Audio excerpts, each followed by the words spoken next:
Bueno, pues Egunon, Edo Arratsaldeon, depende del momento del día en que conectemos. Buenas tardes o buenos días, en fin. Para empezar, pues muy bienvenidos a este curso. Creo que nos toca compartir experiencias desde la vivencia de una lengua minoritaria y precisamente por eso, bueno, yo estoy muy contenta de poder compartir nuestras experiencias con otras lenguas y me parece además no solo un placer, creo que tenemos que aprovechar del conocimiento mutuo y por eso estoy aquí pues, intentando compartir con todos ustedes un poco de lo que nosotros estamos haciendo desde Euskal Herria. Creo que me toca a mí empezar a hablar un poco del tema de la diversidad lingüística en el mundo como entrada un poco como entrada de los temas que se van a tratar para intentar empezar a trabajar sobre los procesos de vitalización lingüística. Entonces, yo voy a hacer una introducción a la diversidad lingüística del mundo, pero con un objetivo. El objetivo principal es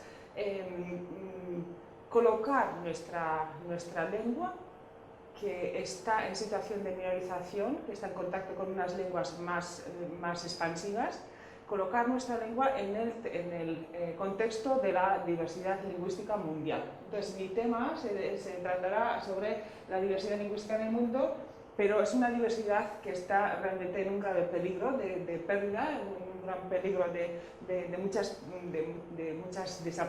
una gran enorme desaparición de lenguas del mundo, pero quisiéramos revertir este proceso de desaparición de lenguas, entonces vamos a hablar sobre cómo hacer que las lenguas puedan recuperarse y revitalizarlas. Entonces, por eso mi exposición tendrá dos partes claras.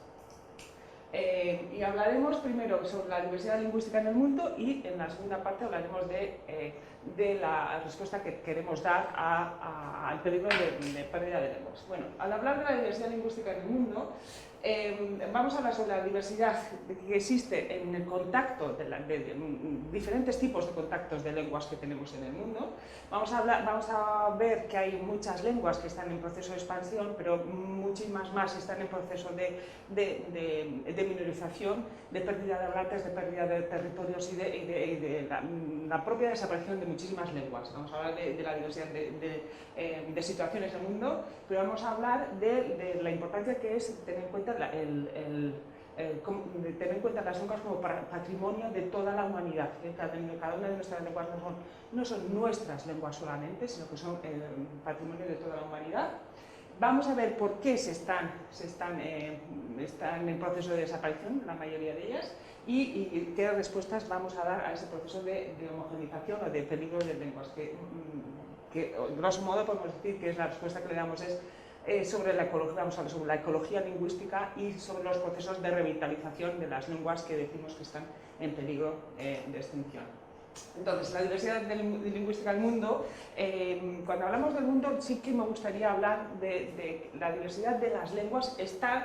Solemos analizarlo en tres planos diferentes. Una es, por una parte, la diversidad lingüística del mundo, es decir, hablamos de 6.500 lenguas aproximadamente, pero también hablamos de la diversidad lingüística en la propia comunidad. En cada una de las comunidades de nuestra lengua estamos en contacto con otras lenguas, que principalmente pueden ser unas lenguas más poderosas, por lo menos, y otras lenguas que también pueden estar en situación de más debilidad incluso que la nuestra. Quiero decir que la comunidad lingüística a la que pertenecemos también puede ser de una gran diversidad. Pero finalmente vamos a hablar de la diversidad lingüística que cada uno de nosotros tenemos en nuestra vivencia, en nuestra biografía lingüística particular. Cada uno de nosotros hablamos por lo menos dos lenguas, algunos de nosotros más de 2, 3, 4, etc. Y esto es un proceso que se va acelerando en el mundo. Entonces vamos a ver entonces de la diversidad, de la distribución, de la expansión de las lenguas o las lenguas que están en retroceso, de las lenguas en contacto, que es el caso, caso particular o el caso de las comunidades, y el riesgo de pérdida. Entonces, para entrar un poquito en el tema, solamente es un tema muy complejo y muy amplio, solamente quiero hacer una fotografía de la enorme diversidad de lenguas en el mundo. Esta es una fotografía que ofrece el Ethnologue, que es una organización que se dedica por lo menos a intentar recibir o recoger datos sobre las lenguas del mundo, y aquí lo que vemos es la enorme diversidad. Cada uno de estos puntos rojos es un punto, quiere representar una lengua, y entonces lo que vemos es una enorme diversidad de situaciones. Vemos unos países en los que hay muchísimas lenguas, otros países en los que hay muchísimas menos. Por ejemplo, en toda esta zona son países donde el número de lenguas es enorme. Y en América, por ejemplo, todo lo que es la parte de México y toda la parte de los Andes, hay una enorme diversidad lingüística. Entonces aquí vemos cuáles son, hay países, por ejemplo, Papúa, esta zona, donde la diversidad lingüística es enorme, y esto, la diversidad no solamente es el número de lenguas que se concentran en situaciones geográficas, sino que la diversidad también es enorme por la gran cantidad de familias lingüísticas que diversifican, digamos, la situación de las lenguas, ¿no? Esta es una representación que hicimos sobre las familias lingüísticas de América, desde México en todo el cono sur, que lo que representa es esto que estamos diciendo de la enorme diversidad lingüística en el mundo. Pero esta diversidad, grosso modo, quisiéramos subrayar. Hay unas muy pocas lenguas que tienen un número enorme de hablantes, hay unas pocas lenguas que tienen más de 100 millones de hablantes, y sin embargo la gran mayoría de las lenguas tienen muy pocos hablantes. Esto quiere decir que en realidad hay unas lenguas que en sí son más poderosas que otras. No. Desde el principio tenemos que decir que todas las lenguas tienen la misma capacidad de expansión, de representar la realidad y de comunicarse entre los hablantes de esa comunidad, pero sin embargo lo que representa son comunidades más poderosas que otras. Entonces, la enorme diversidad de lenguas está representada porque hay miles de lenguas que tienen menos de 10.000 hablantes, por ejemplo, y hay muy pocas lenguas que tienen más de 100 millones de hablantes. Queríamos subrayar, recordando cómo es la distribución de las lenguas en el mundo, quiero hacer un símil pequeñito. Esta es una representación de lo que es la diversidad biológica en el mundo, en donde hay mayor densidad de especies biológicas y que coincide de una manera sorprendente con la enorme diversidad lingüística y cultural del mundo. Hay muchas teorías y hay expertos que están intentando buscar la relación que hay entre la diversidad biológica y la diversidad cultural y lingüística. Y, por ejemplo, el Samafi está planteando la relación que existe entre esta diversidad. ¿Por qué pensamos que sí que existe esta relación? Porque las lenguas se diversifican de acuerdo con una necesidad de adecuarse al medio natural y biológico, por lo que de alguna manera se entiende que en estas zonas, que es donde hay mayor diversidad lingüística y también hay una mayor diversidad biológica, en toda la zona del Amazonas y en toda la zona de subsahariana coincide de alguna manera la diversidad biológica y la diversidad cultural. Y esto es una teoría que se está cada vez fundamentando más. Y sin embargo, lo que queremos decir es que, siendo una enorme diversidad a nivel del mundo, a nivel decimos, hay 6.500 lenguas aproximadamente, pero resulta que la mayoría de las lenguas están en peligro de desaparición, porque hay unas lenguas que están siendo sustituidas por otras. Este es un estudio que hace en la UNESCO que muestra cuál es el nivel de riesgo que tienen las lenguas actualmente en el mundo. Cada uno de estos puntos negros quiere representar una lengua que está en mayor o menor peligro de desaparición. Esto es una voz de alarma, esto es una representación de la crisis mundial, crisis cultural y lingüística mundial, que se puede comparar con las crisis ecológicas que conocemos, ¿no? Las crisis ecológicas que pueden ser, que después vamos a citar, pero que pueden tener que ver con el cambio climático, con las crisis energéticas, con la crisis alimentaria, etc. Hay muchísimas crisis a nivel mundial y esta es una más, pero diríamos que tiene por lo menos la misma importancia a nivel de colapso mundial si no se revierte. Esto es una representación del número de lenguas y de culturas que están en proceso de extinción. Esto es una clasificación que no me voy a saltar, pero dejaré la documentación para que puedan acceder y puedan leerla y la comentaremos a viva voz en cuanto nos encontremos, pero este es el nivel de riesgo de pérdida de lenguas que se estipula desde la UNESCO, que se establece desde la UNESCO y que establece unos criterios de selección de ello, ¿no? Pero ¿cuáles son las causas que hacen que las lenguas estén en peligro? Bueno, pues hicimos un estudio y muchos sociolingüistas están trabajando en ello. Voy a decir solamente los titulares y después concretaremos más, pero voy a hablar solamente de los titulares. Y las causas se pueden organizar, las causas políticas, las causas son razones demográficas, hay razones económicas o sociales, hay razones físicas, hay razones lingüísticas y hay razones que responden a los efectos de la globalización. Estos son grandes titulares. Detrás de cada uno de estos titulares hay muchísimas razones que nos interesa que vayamos estudiando poco a poco para entender por qué nuestras lenguas están en un proceso de minorización. Voy a hablar solo unas poquitas razones porque se necesita tiempo para entrar en cada una de estos temas, pero unas poquitas. Por ejemplo, cuando hablamos de causas políticas estamos hablando de que, por ejemplo, de que las instituciones estatales, la Armada, la escuela, los medios de comunicación hagan absolutamente políticas en contra de las lenguas autóctonas de muchos territorios de nuestros países, pero son procesos que están muy generalizados a lo largo y ancho de todo el planeta.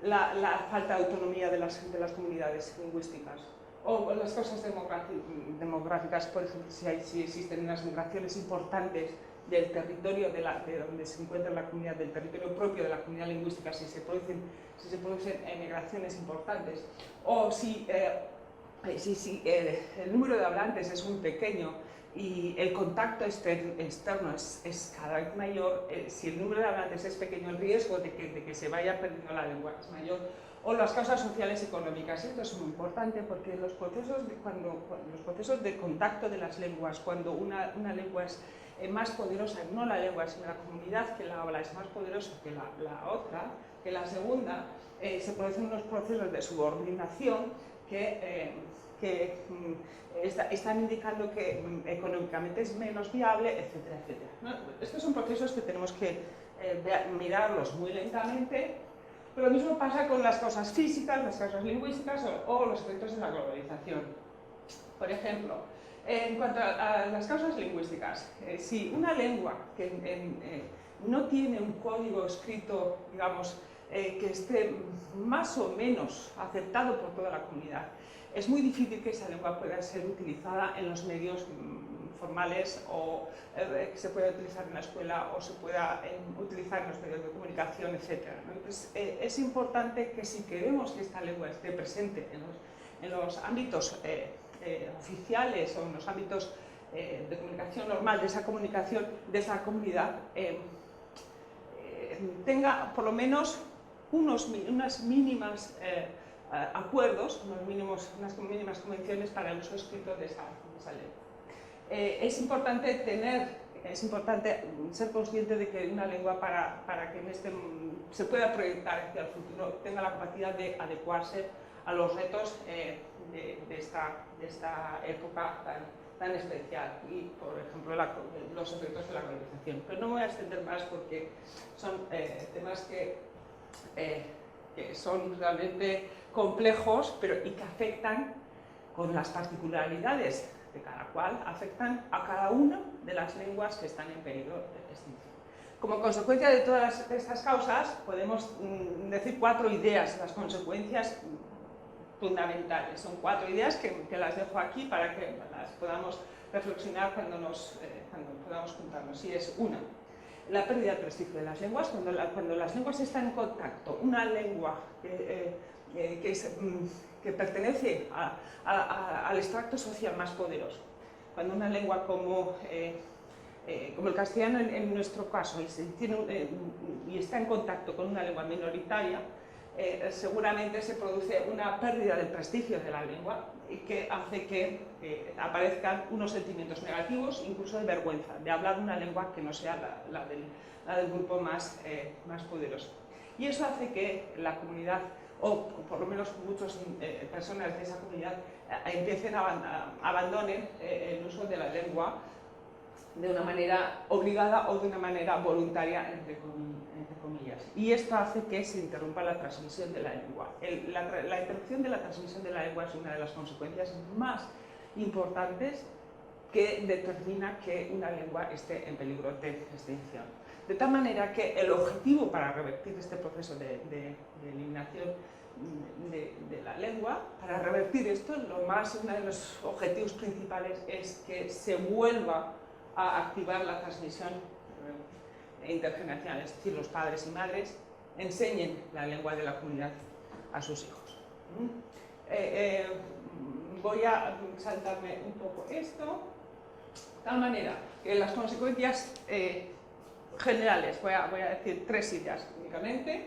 De las 6.000 lenguas que se hablan en la actualidad, 6.000, 6.500, hay un problema de contabilizar el número de lenguas por diversas causas en las que no voy a entrar ahora, pero aproximadamente las 6.000 lenguas que se hablan en la actualidad, 2/3 desaparecerán en el siglo XXI, si no se corrige la tendencia. Esto es una catástrofe, es una crisis a nivel mundial, pero que intentamos que se vaya a corregir la tendencia.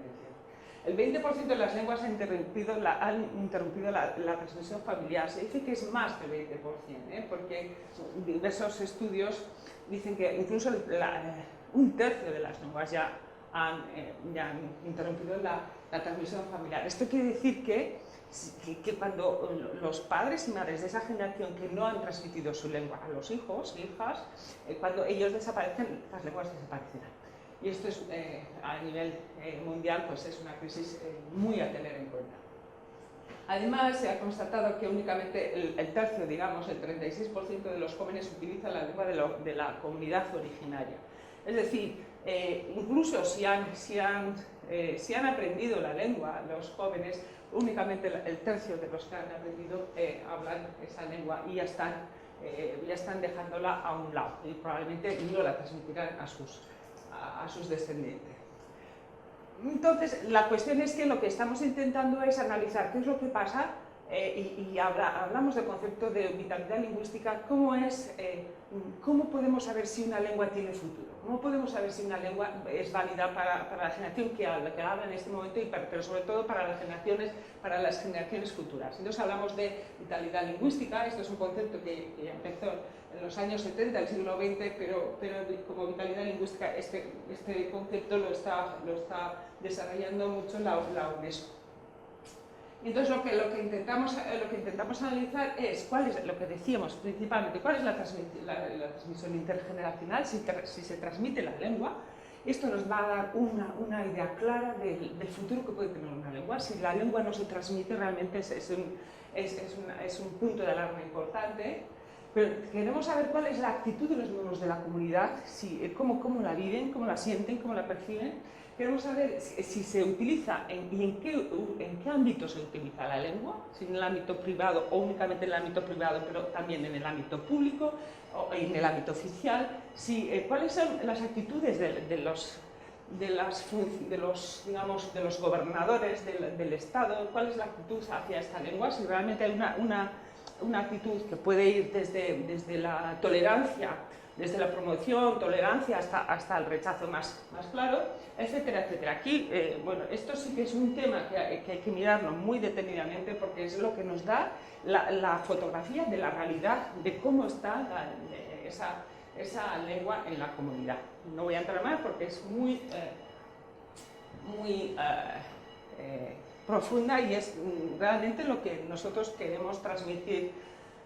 Porque ahora la cuestión es, estamos hablando de una crisis mundial y ahora es cuando yo me pongo el pañuelo rojo, porque después de estar todo el rato hablando con absolutamente negro, ahora viene la esperanza. Porque a este momento de crisis mundial, lo que nosotros queremos dar es una respuesta también a nivel mundial. Y queremos darle desde dos ópticas. Queremos hablar de lo que es la ecología lingüística y lo que son los procesos de revitalización lingüística. Y voy a hacerlo muy rápidamente porque se trata de que esto no es más que una introducción y daré solamente unas pinceladas para ver por dónde quisiéramos avanzar en la activación de la revitalización lingüística. Solamente un par de ideas para recuperar el concepto de ecología. Creo que todos nosotros y los que nos vamos a encontrar en este curso estamos sensibilizados de una manera clara con todos los conceptos que tienen que ver con la relación con la tierra, con la ecología, con el futuro, etcétera, etcétera. Y se trata de hablar de protección, de diversidad, se trata de hablar de ecosistemas, se trata de hablar de las condiciones que necesitan los seres vivos para vivir. Este es un concepto que se generó en el siglo XIX, en el siglo XX, pero en el siglo XIX se generó, pero en el siglo XX se desarrolló como concepto, el concepto de ecología. Y en la ecología, y hablo de ecología porque enseguida vamos a hacer el traslado del concepto de ecología a ecología lingüística. Entonces hay un paralelismo entre los conceptos que es interesante que tengamos presente, porque la ecología, la práctica ecológica, lo que nos está diciendo es: tenemos que dar una respuesta a las crisis ecológicas del mundo. ¿Y cuáles son las crisis ecológicas del mundo? Son la pérdida de la biodiversidad. Recuerdan, por ejemplo, cuáles son las actitudes ecológicas frente a los desastres que se pueden producir en el Amazonas, etcétera, etcétera. La respuesta ecológica a la crisis climática, la respuesta ecológica a la crisis energética o a la crisis alimentaria. Y esto lo que nos lleva es que necesitamos hacer unas políticas de protección del medio ambiente y con el objetivo de incentivar un modelo de desarrollo diferente. Estamos buscando un mundo diferente, estamos buscando una revitalización del medio ambiente. Es una postura de buscar un mundo nuevo, un mundo mejor, y ahí es donde nosotros queremos integrar la necesidad de que nuestras lenguas también formen parte de este desarrollo del mundo nuevo. ¿Por qué? Porque, como hemos dicho antes, la crisis que decíamos de pérdida de lenguas del mundo es una crisis a nivel mundial, y sin embargo, como decimos, el proceso de desaparición de lenguas en este momento es mayor que nunca, precisamente por procesos de globalización, etcétera, que hemos citado antes, pero sin embargo nos damos cuenta que la sociedad, si es sensible a las crisis mundiales ecológicas como las que hemos citado, por ejemplo, la crisis climática, no vemos que seamos conscientes de la importancia que tiene la crisis mundial cultural y de lenguas. Y sin embargo, el porcentaje de lenguas que están en peligro es mayor que el porcentaje de pérdida de especies biológicas que existen en la naturaleza. Entonces, lo que estamos planteando es una respuesta desde la ecología lingüística para intentar que las lenguas puedan revertir y puedan empezar a hacer procesos de revitalización de estas lenguas. Entonces, lo que intentamos, ¿qué es lo que hace la ecología lingüística? La ecología lingüística es una ciencia que estudia los procesos y, como he dicho antes, estudia los procesos de las relaciones de las lenguas a nivel mundial, pero también a nivel de la comunidad en la que estamos nosotros insertos. Lo que intenta es estudiar cuáles son los factores que hacen que una lengua, la lengua de mi comunidad, esta relación con otras lenguas, se utilice o no se utilice, qué hace que los individuos, los hablantes, dejen de hablar esa lengua o no. Lo estudia, lo analiza y además predice lo que puede pasar. Pero no solamente eso, como hace la ecología lingüística, además de analizar, intenta darle una lectura ética a los procesos, es decir, no nos da igual, nos importa mucho lo que está pasando, pero si queremos revertir los procesos, queremos darle respuesta a una crisis para que las lenguas puedan seguir proyectándose hacia el futuro. Entonces lo que hacemos es, analizamos las situaciones, pero las leemos, las miramos desde unos valores éticos como son los valores de la diversidad, la importancia de la diversidad, la importancia de la igualdad y la importancia de la dependencia. De esto hablaremos un poco más cuando nos encontremos. Y, por último, estamos de alguna manera obligados o impulsamos que no nos quedemos únicamente en esta mirada, en esta lectura ética de los procesos, sino que además estamos impulsando la actuación. Necesitamos ser activistas de la ecología, queremos ser activistas de la ecología lingüística, queremos ser activistas de la recuperación de las lenguas, necesitamos ser activistas de nuestra propia historia y de nuestras lenguas. Entonces, lo fundamental de la ecología lingüística es una manera de analizar, de ver la realidad, pero la interpretamos desde una ética correspondiente y estamos obligados, o nos sentimos obligados, nos sentimos implicados en la práctica para la recuperación. Bueno, seguiremos hablando únicamente. Quisiera, bueno, un momentito. Para finalizar, solamente quiero subrayar un par de ideas que me gustaría que quedaran, que se reforzaran. Los valores éticos por los que nosotros nos regimos cuando hablamos de las lenguas. Una de las cosas más importantes que tenemos que tener claras es que todas las lenguas son exactamente iguales en cuanto a posibilidades, son exactamente iguales en cuanto a derechos de sus hablantes a existir. No existen unas lenguas mejores o peores, pero sin embargo tenemos la situación de que la mayoría, hay muchísimas lenguas que estén en peligro. Entonces lo que queremos hablar es de los valores éticos. El valor universal de las lenguas. Todas las lenguas son patrimonio de la humanidad. Cualquiera de nuestras lenguas, si desaparecen, no solamente es una pérdida para la comunidad que la habla, sino también es una pérdida para el resto del planeta, de toda la humanidad. Hay un principio de igualdad que nos dice que las lenguas, cuando están en diferentes situaciones, es necesario que tomemos medidas para que puedan tener oportunidades de futuro. Y esto nos habla de que tenemos que tomar, decidir, proteger, impulsar, tenemos que medidas que nos ayuden a revertir la sociedad. Es el proceso de pérdida de la lengua en la sociedad. Entonces, en estos valores éticos nos vamos a centrar en este curso, no voy a entrar más, pero espero que puedan tener la oportunidad de leerlo con más despacio y con más detenimiento, y seguiremos hablando en cuanto tengamos ocasión. Bueno, pues esta era una pequeña introducción. Muchísimas gracias y nos veremos enseguida. Muchas gracias.